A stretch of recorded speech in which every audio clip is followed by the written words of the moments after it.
আমি না একটা জিনিস বুঝি না, মানুষ কিভাবে এতটা মানে এতটা এরকম হতে পারে। আমি জীবনে বুঝি না, সেটা সত্যি কথা। তার মানে সে চলে গেছে, অনেক দিন হয়ে গেছে। যাওয়ার পর সে অন্য কোথাও বিয়ে করে নিয়েছে, রিলেশন থাকাকালীন সব ঠিক আছে, আমি সব মেনে নিয়েছি। এখন আমার সাথে ফোন করে আমাকে এমনভাবে সে চলে গেছে, আমি স্ট্রং হয়ে গেছি।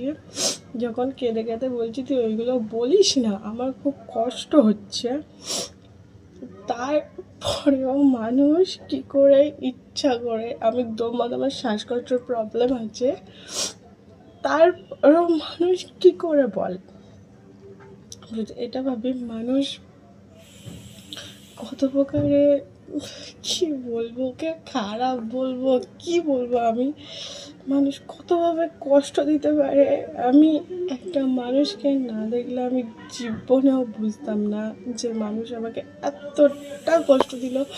আমি ও রিলেশন থাকাকালীন বিয়ে করে নিল, সব ঠিক আছে, আমি মেনে নিয়েছি, আমি একা রয়েছি, তার সব ঠিক আছে। তো ফোন করছে কতদিন পর, 1 বছর হয়ে যাচ্ছে, ফোন করে বলছে আমি কত কথা। এখন আমি বললেও ওর নামে বদনাম হবে, আমি চাই না।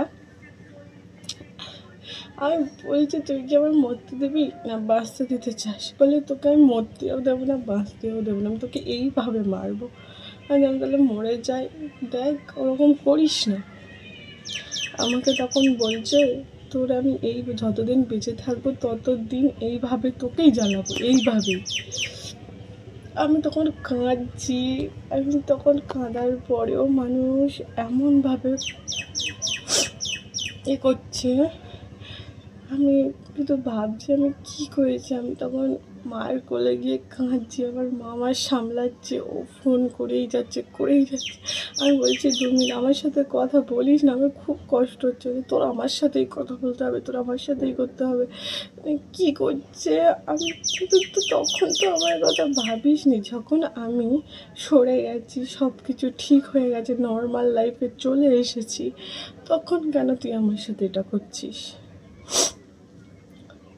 ইচ্ছা করে আমাকে করছে এমনভাবে, মানে তোকে মানে আমি চাইবো না, আর তোর ছাড়বো না, তোকে এইভাবে জানাবো কেন ভাই? আমি কি পুতুল?